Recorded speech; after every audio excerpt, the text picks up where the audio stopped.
civilne zaščite kot nagrado za življenjsko delo, posebne zasluge in izjemne dosežke pri delu na področju varstva pred naravnimi in drugimi nesrečami prejme gospa Milena Lavtar.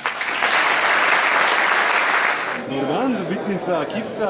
Zanima me, koliko približno ur na teden posvetite civilni zaščiti, pa prostovoljnem delu predvsem v vseh, kjer smo slišali, gasilskem društvu in tako naprej?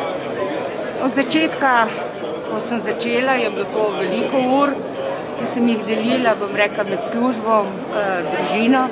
Namreč sem tudi mati 2 otrok, žena. Zdaj pa, ko je vse te stvari bolj utečene, pa veliko manj. Vam je bilo kdaj žal za vse te? Ne.